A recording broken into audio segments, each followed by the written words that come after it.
next day.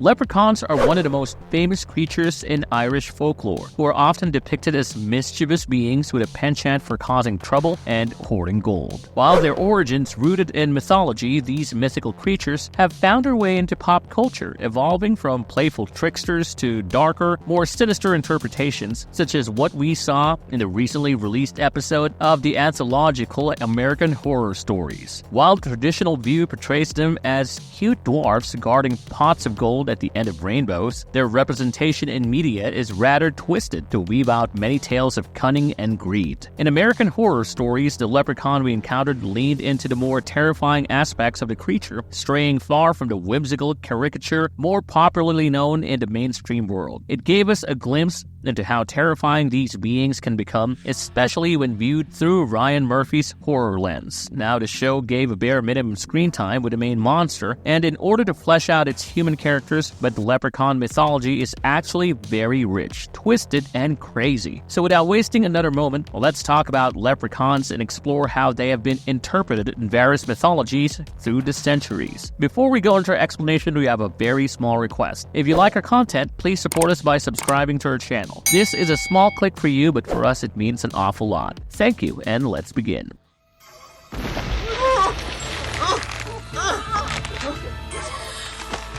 What is the origin story of leprechauns? While these creatures are said to have originated from Irish mythology, the earliest mention of leprechaun comes from an old medieval story called The Adventure of Fergus, Son of Lady. In this tale, Fergus Mac Lady, the king of Ulster, falls asleep on a beach and wakes up to find himself being dragged into the sea by three small creatures called Leprechauns. When Fergus manages to catch his abductors in exchange for their freedom, they offer him 3 wishes. Leprechauns are often depicted as solitary beings whose main job is crafting and repairing shoes. They are also known for their love of practical jokes. According to W.B. Yeats, their wealth comes from ancient treasures that were buried during times of war, which these clever fairies have found and claimed as their own. Another interpretation, shared by Thomas Crofton Croker, suggests that leprechauns are the offspring of an evil spirit and a fallen fairy, making them beings that are neither completely good nor entirely evil. The name leprechaun actually comes from the Irish word leprechaun, which likely evolved from the old Irish term lecorpan, meaning small body. Some scholars also believe it might have come from the word luacharman, which means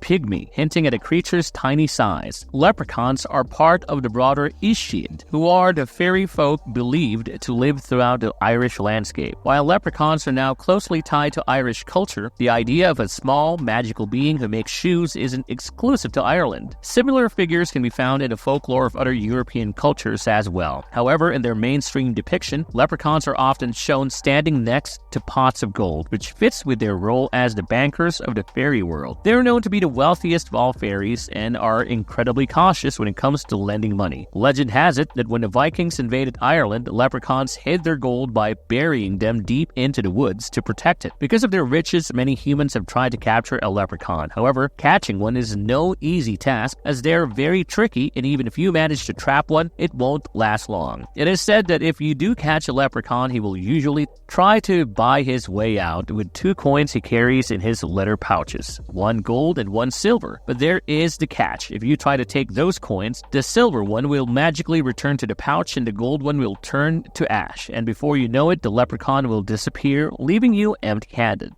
The leprechaun's appearance in Irish mythology. The early descriptions of leprechauns were quite different from the modern image we have today. They were not always tied to pots of gold, rainbows, or even dressed in green. In older folklore, leprechauns were usually shown as small, elderly men dressed in red, known for their skills as shoemakers or cobblers. Their appearance has been described in different ways, but they're often portrayed as tiny, old, bearded men wearing a hat and a leather apron. Samuel Lover wrote in 1831 about the leprechaun, describing them as being quite fashionable, wearing a red square cut coat laced with gold along with matching trousers, a cocked hat, and buckled shoes. W.B. Yeats also noted that while solitary fairies such as the leprechauns were dressed in red jackets, the trooping fairies wore green. The leprechaun's jacket was said to have 7 rows of buttons, with 7 buttons in each row. In some places, like the western coast, this red jacket would be covered by a frieze coat, and in Ulster, the leprechaun was described as wearing a bicorn hat. It was also said that when he was feeling particularly mischievous, he would leap onto a wall and spin, balancing on the point of his hat with his heels in the air. In the modern days, leprechauns are often described as little old men standing around 3 feet tall with a wide mouth, wrinkly skin, round eyes, a bulbous nose, and dressed in green. They're known for wearing pointed hats, shiny buckled shoes, and glasses perched firmly on their noses. Most of them wear belts that have big buckles to keep their trousers up. Their shoes, which are always well kept and decorated with silver buckles, often have built-up heels, since leprechauns are known to be quite self-aware about their small size. You'll usually see them sitting on toadstools, puffing on clay pipes with the smoke lingering in the air around them. Since leprechauns are the shoemakers for other fairies, they're always prepared for work, which is why their leather aprons come with plenty of pockets for their hammers and other tools. According to legend, like most fairies, leprechauns can be found in Ireland, hiding under leaves and hedges while they work. If you listen closely while wandering the Irish countryside, you might just hear the faint tapping of their hammers. While these are known for being mischievous tricksters, they weren't originally seen as evil or dangerous. Instead, they were more like grumpy, solitary creatures who mostly kept to themselves.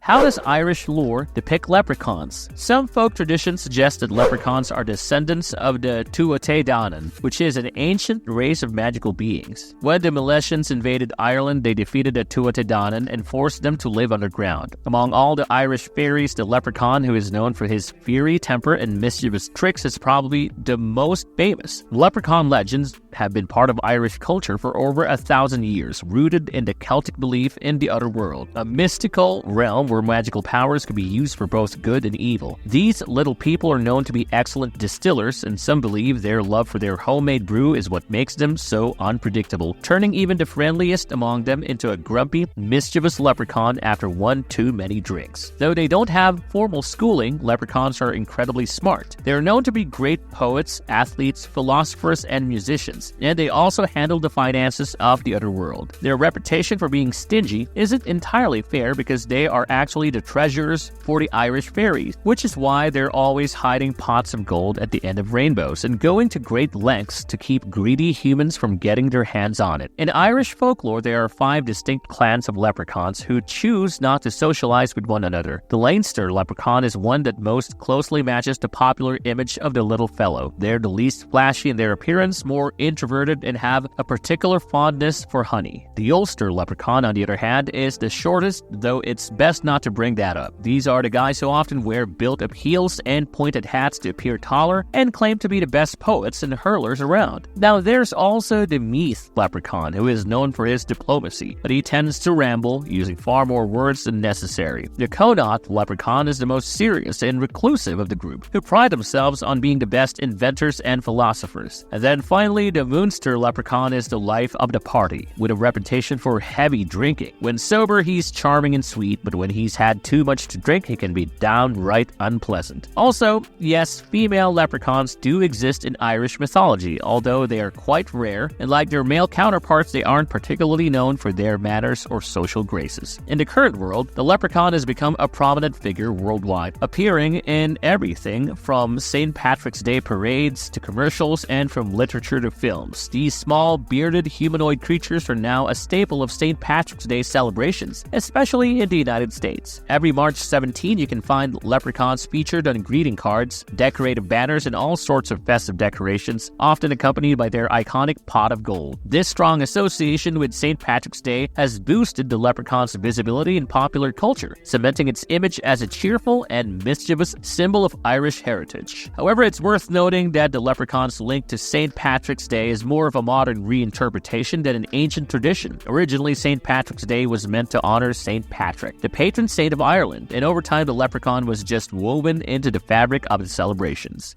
What is the connection between leprechauns and rainbows? According to legend, leprechauns hide their pots of gold at the end of rainbows, keeping them secure in their underground layers. But their connection to a hidden pot of gold is a relatively recent addition to this mythology. It has inspired countless stories. As the tales say, if you manage to catch a leprechaun, he will either grant you 3 wishes or give you his pot of gold to secure his freedom. However, leprechauns are known for their cleverness and trickery and often find a way to escape without giving up their treasure. This link between leprechauns leprechauns and wealth might be tied to the broader European tradition of fairies and gnomes who guard hidden treasures. Over time, this aspect of the leprechaun's character has become even more prominent, especially in American portrayals of these mythical creatures. They're also known as the legendary shoemakers, celebrated for their skill in repairing shoes and other leather goods. In some tales, they even use magical powers to finish these tasks quickly or to make the items come to life. The sound of a leprechaun's hammer tapping on a shoe is often thought to be a telltale sign of his presence. The creature's connection to shoemaking might stem from the cultural significance of shoes in ancient Irish society and the respect that was given to the craft. This link helps to root the leprechaun myth in everyday life, making him a more relatable and tangible figure in the cultural imagination.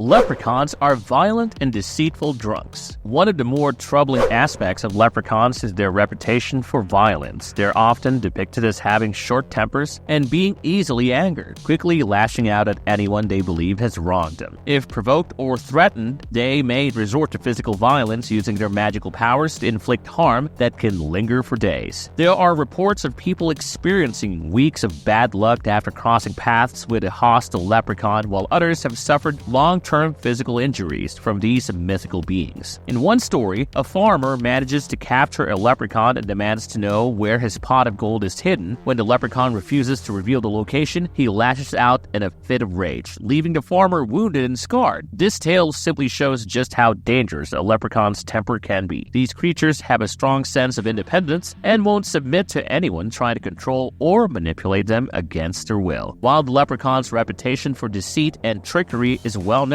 its darker side is often overlooked. Leprechauns are notorious for their clever, practical jokes, which can sometimes carry malicious intent. They might steal from people or lure them in with false promises of great rewards, only to vanish into thin air once they've gotten what they wanted. In some cases, they even go so far as to disguise themselves as other creatures or beings, tricking unsuspecting victims into making poor choices that could lead to their downfall. Leprechaun folklore is filled with tales of their knack for clever pranks, which will give you an understanding of how manipulative and deceitful these mythical creatures are really depicted to be.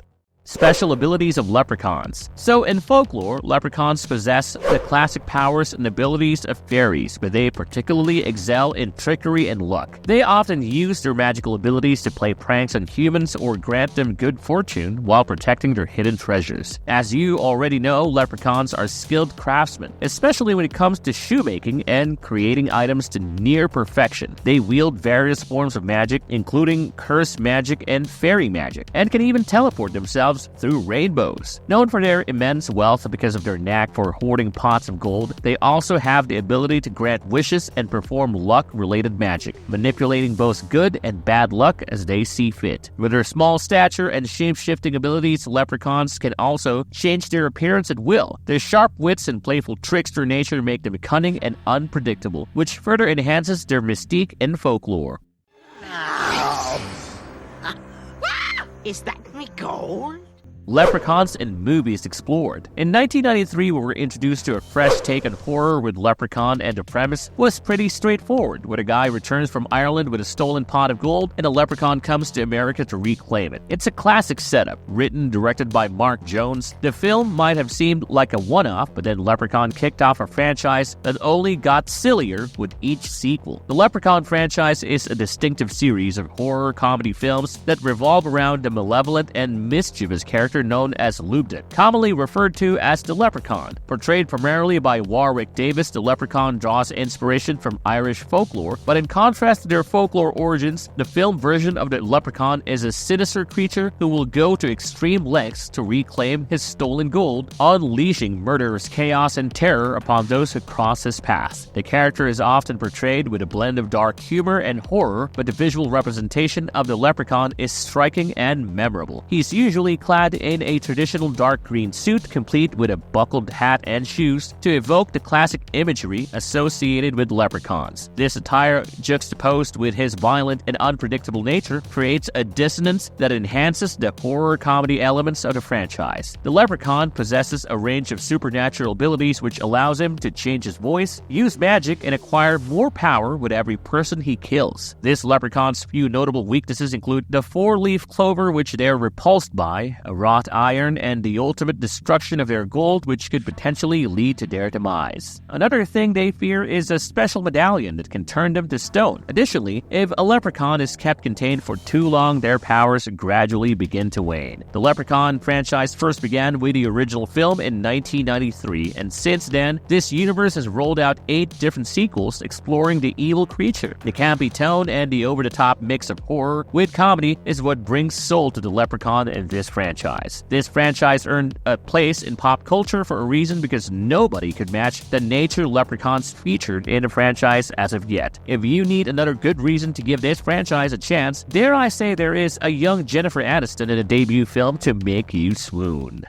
Leprechauns in modern pop culture. Like I've said before, movies, animated shows, and ads have shaped a particular image of leprechauns that doesn't really match what you'd find in traditional Irish folklore. Some critics argue that this popular portrayal is just a collection of stereotypes rooted in derogatory 19th century caricatures of the Irish. Interestingly, the term leprechaun has made its way into the names of various Celtic music groups and even album titles. You can find influences of this mythological character in a range of American music genres, including heavy metal, Celtic metal, punk rock, and jazz. There are several well-known leprechaun characters that have captured the public's imagination. One of the most famous is Lucky, the cheerful mascot for Lucky Charms cereal, created by General Mills. Then there's the Notre Dame leprechaun, who serves as the official mascot for the Fighting Irish sports teams at the University of Notre Dame. The Boston Celtics also have their own leprechaun mascot, aptly named Lucky the Leprechaun, who appears on the team's logo. Plus, in professional wrestling, there's Hornswoggle, a character brought to life by wrestler Dylan Mark Postal, who used this persona throughout much of his WWE career. Of course, we have already discussed the 1993 horror slasher film Leprechaun and the impact it had on pop culture through its sequels. Plus, you already know that in the US, leprechauns are commonly linked to St. Patrick's Day, often seen alongside the color green and shamrocks. The leprechaun we saw in American Horror Stories. So the anthological series has completely revamped our initial idea of leprechauns by turning these creatures into monsters who have been preying on the inhabitants of a small town in America for centuries. And that's what Ryan Murphy does. He takes normal lores and turns them into stuff of absolute nightmares. In the story, we see how the town is crawling with green, scaly, hellish leprechauns with glowing yellow eyes. These leprechauns are depicted as blood-sucking creatures who are only allowed to feed on human beings drawn to greed. They lure in their prey with a gold coin, and if a person picks it up, it immediately turns them into leprechaun fodder. While the monster in this episode has originated in Ireland, they actually migrated to the US centuries ago after a famine hit the Irish, leading them to move. In the show, the residents of a small town on the verge of collapse keep going missing, but the locals always ignore the leprechaun folklore as a child's tale. We then meet Colin and the Yeasty Boys, who are planning a bank heist to come into easy money. Haley, Colin's pregnant fiancée, works at the same bank they're planning to rob, so Colin sends her to her grandmother's on the day of the heist. The Yeasty Boys are after the untraceable gold worth $5 million, rumored to be hidden in the bank's vaults. As they plan the heist, they decide to send in Finn first to hide in a washroom till the bank shuts at night. Later, Finn would let Liam and Colin inside as Declan swaps the surveillance with a pre-recorded video from the night before. Everything was going according to plan until Declan, who was monitoring the surveillance of the bank, noticed something moving inside the bank and decided to go in. Unfortunately, he was lured and killed by the blood-sucking leprechaun in the van itself. Things inside the bank also start to get more intense. Finn goes to find a flashlight, a gold coin rolls on the floor, and moments after he picks it up, a scaly leprechaun jumps him and bites him on the neck to suck out his blood. Following this, Haley walks into the bank to find Colin and Liam stealing the gold. Shockingly enough, the leprechaun wearing a white onesie follows after, and Haley instructs it to take Liam. Colin looks at her in disbelief when Haley tells him about leprechauns living in the tunnels beneath the bank, where it is easier for the creature to sink its teeth into the neck of its victims and drain their blood. He learns that Haley is a half-breed leprechaun who has been on the deadly scheme to lure townspeople to their doom and feasting on the blood of their greed. Heartbroken, Colin doesn't resist when Haley reluctantly gives in to her bloodthirst and kills him. Although the other others deserve their fate, Colin's death is far more personal. Haley, being a half-breed leprechaun, can appear more human than the rest of her kind, which is what fooled Colin all this while. Before she kills him, she reveals that she needs much less blood than the elders of her race. The episode ends with Haley and her grandmother drinking Colin's blood out of a cup, which only confirms her leprechaun heritage and how these beasts have been feeding on the town for decades. So that was it for our leprechaun folklore deep dive. Do you guys want us to cover the origin history of much more such ancient creatures? Well, do let us know in the comments down below. If you liked our content, don't forget to leave a like and subscribe to us if you haven't already. Have a good one and be safe. Thanks, everyone.